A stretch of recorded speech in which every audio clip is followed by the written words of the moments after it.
Good afternoon. This is Dr. Seymour. I'm the Chief Executive Officer of NanoViricides. I'm a physician involved in infectious diseases and epidemiology. I'm going to talk to you today about our company, which has created a platform technology that enables us to rapidly create drugs to destroy viruses in and on the body. This, of course, is a standard disclosure statement, and this is non-confidential and for informational purposes only. Now, so who are we? Well, we're public. We're a nanobiotech company. We trade on the bulletin board under the symbol NNVC. We trade about 250 to 300,000 shares a day, occasionally spiking to 2 million. We have a market cap of around $100 million. The important thing to recognize is that we have a platform technology so that we can rapidly create antiviral drugs that lure and then subsequently destroy viruses in and on the body.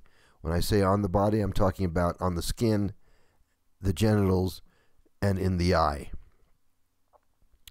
So, we have 9 antiviral drugs that we've tested against 9 different viruses. We've done this in over 5,000 animals thus far. As you can imagine, since viruses have been a significant problem and there is no virucidal, in other words, destructive treatment available for any viruses, that there are potentials for a blockbuster status. We have already completed our first what's known as pre-IND. IND stands for Independent New Drug. And we've completed that with the FDA. Now, in terms of intellectual property, we've had patents issued in 25 countries, including, as I show you there, Australia, Japan, China, United States, all of Africa. We're waiting for Canada, as well as the European Union. We should have 100 countries covered by the end of this year. These were issued as first-in-class patents because there is no prior art. Now, what is the global market for our drugs? We estimate that it's northward of $70 billion. Almost half of this is HIV and influenza. Eye drops are important for diseases like herpes of the eye, which does cause blindness. Also for herpes of the skin, hepatitis C, which we'll start working on next year, and a disease I want to tell you about that you probably have not heard of called dengue and dengue hemorrhagic fever. As you can see, it's second from the bottom. There are 400 million cases of dengue worldwide, mostly concentrated in Central and South America, as well as Southeast Asia.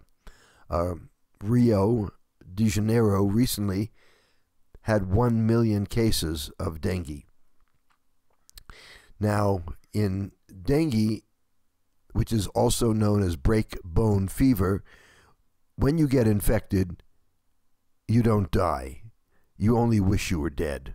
If you get infected a second time with a different version of the virus, there are 4 versions, then there is the possibility you can develop something called dengue hemorrhagic fever, which can be fatal. The fatal cases are usually seen in children, but also seen in adults. Of course, Ebola is interesting, not as much in humans, but there are 5,000 lowland gorillas in Central Africa who die every year from infections with Ebola. Now, some of the drugs in our pipeline include the FluCide for influenza, a drug for HIV, which I'll tell you about a little later, and the drug for dengue, rabies, and herpes. Now, we're in the process of acquiring a fully operational 18,000 square foot R&D facility that will include within it what's known as a GMP, a good manufacturing practices pilot manufacturing plant. This plant will be constructed off-site, will be trucked and installed in this building. It will produce the drug that we'll use for our human trials. As I mentioned before, we trade 250,000 shares plus per day with over $100 million market cap. We do have enough cash in the bank currently to complete our initial clinical trials of our first drug, that is FluCide, designed to eradicate influenza, all forms of influenza, by the way. So, how do the nanoviricides work? Well, let's talk about bacteria first of all. On the left, you see an example of a bacterium. It has its own propulsion system, it has its own reproductive system, and it does not need a cell to enter in order to reproduce. Now, this is in contradistinction to a virus, which is shown on the right side. Now, looking at this virus, you see the orange outer layer, that's called the envelope, and just inside this is a beige layer, which is called the capsid. Picture that capsid enclosing what is contained in the center of the virus, which is the genetic material. Now, that's either RNA or DNA, depending on what type of virus it is. And this is the purpose of the virus, to inject this genetic material into its target cell, to hijack the target cell, and to cause the target cell then to begin to reproduce the virus itself. So it's just like a bad B movie of science fiction. Now, how does this work? Well, if you look on the left, you'll see the green representation of a virus. On the surface, attached to the envelope, are the attachment proteins. The attachment proteins are looking for the receptor proteins that reside on the surface of the target cell. Now, if you look on the right-hand side near the bottom, you will see a target cell. This happens to be, for influenza, a respiratory cell. Now, if you look above that, I've put a representation of what a nanoviricide looks like. It's not at all like that, but for graphic purposes, I've portrayed it that way. And you'll notice that the arrows coming out of the two words receptor protein are looking at these proteins on both the nanoviricide and on the target cell of the virus. They are similar. And what happens is we take the core drug, which is called the nanomicelle. To that we attach a receptor protein, and now it is called a nanoviricide.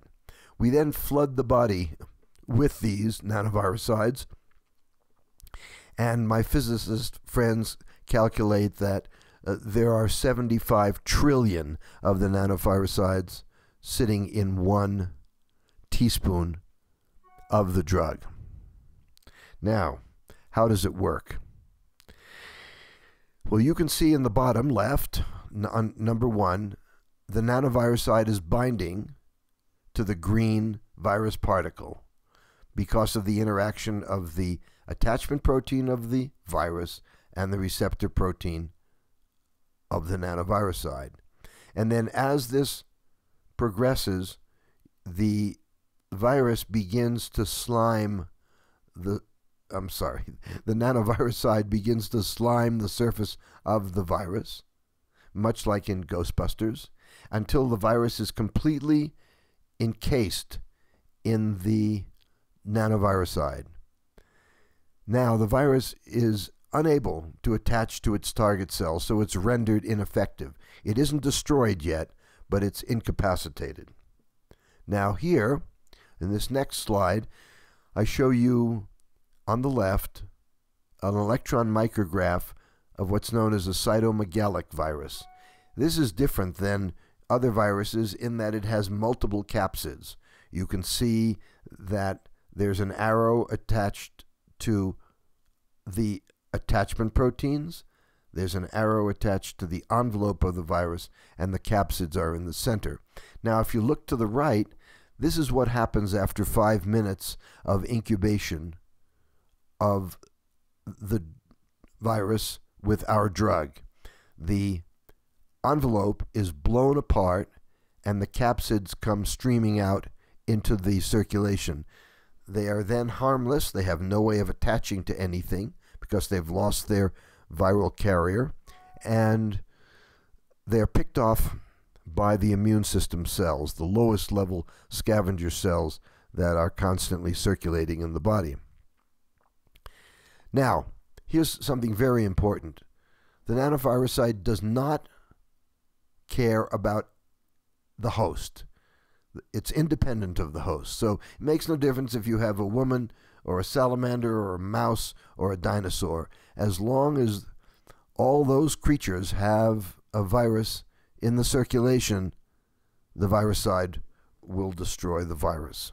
This is very important because most of the difficulties that ensue from the administration of a drug come from the drugs going inside of cells and mucking about with the cellular mechanism. This does not happen with the nanoviricide. Now, as I've said before, the first drug that we're submitting to the FDA will be the drug called FluCide, which is for the eradication of influenza A. Now, there are two forms of the FluCide. The first form on the left is an intravenous administration, an infusion for very ill hospitalized patients. Let's see, 250,000 people are admitted every year in the United States to the hospital for the flu. 50,000 die. Now, on the right side, you can see a teaspoon. That's the version of the drug, a liquid, for outpatients. There are up to 60 million people in the United States every year who get the flu. And my prediction is, and of course this has to be proven in our human trials, but my prediction is that if you take 1 or 2 teaspoons of the drug over a 6-hour period, that should eradicate the viral infection. Of course, we will have to prove this in our human trials next year. So, why is it so important to have a cure for influenza? Well, looking at worldwide statistics, anywhere up to 1 billion people are infected just during the regular seasonal epidemics. That's not a pandemic like happened in 1918 or happened 4 years ago with the swine flu.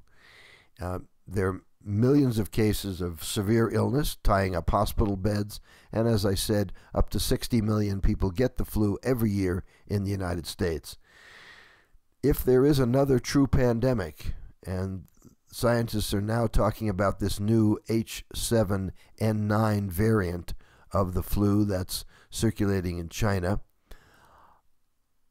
they're talking about hundreds of billions to trillions of dollars in the effect to the world economy. Now, I have 2 slides to show you that will illustrate just how the drug works in the destruction of the virus. There are 3 groups of animals. The group on the lower right, they're the untreated controls. They were given nothing. The middle group was treated with something called oseltamivir, also known commercially as Tamiflu. And the group on the left was treated with our new drug, FluCide. Now, the group on the right, they all died in 125 hours. The middle group, the Tamiflu-treated group, all died in 193 hours. And the FluCide-treated group, all were alive at the end of 529 hours, which is considered complete survival. Now, I want to talk to you about the reduction in the amount of virus in the lung. 3 groups of animals again. all given 2 million particles of a lethal influenza virus. In the control, that is the untreated group, at the end of 4.5 days, as you'll see on the bottom of the slide, 108 hours, there were more particles in the control or untreated group than they started with. In the Tamiflu-treated group, there was a twofold reduction, a reduction from 2 million to 1.5 million. And in the nanoviricide-treated group on the left, called NV4, there were only 900 particles that were found in the lung. That's considered a 1,000-fold lung viral load reduction. That's never been seen before in any type of antiviral therapy. Now, we do collaborate with a number of different institutions. Since we don't do any of our own animal work, we only do the drug development in our facilities. And as you can see, the collaborators range from the U.S. Army Medical Research Institute for Infectious Diseases, a veterinary school at LSU, a public health school at UC Berkeley, the U.S. Centers for Disease Control, various other medical schools, Army institutes, research institutes, hospitals, and the last one is the Pasteur Institute in the Republic of Vietnam, where we did our work on H5N1, since they were the only people that would allow us to use the virus. Now, what are our milestones for this year? We intend to complete our new facility and the pilot manufacturing plant. That will be necessary to make the drug for our human trials that we anticipate starting next year. Once you complete the plant, you have to commission it, which means that not only do you have to move in all your equipment, but you have to make 3 batches of the drug and make certain that they are identical, and you have to do a careful analysis and begin to provide the FDA with this data. And then we'll use that plant to begin production of the drugs for the human trials. We also intend to receive the initial results of our toxicology studies. By the way, in these 5,000 animals, we found no evidence of resistance, side effects, or any toxic effects. Then we have to prepare the independent new drug application to submit to both the U.S. and the European regulatory authorities. So, what's interesting? Well, we have an experienced management team and an experienced scientific advisory board. Together, we've all taken, I think, 12 drugs to market, 3 of which are already blockbusters. The effectiveness has been quite amazing. We've tried this against a number of viral targets in thousands of animals. The intellectual property protection is also excellent, with the patents in 25 countries, and as I've said, no evidence of toxicity. So, who are we in summary?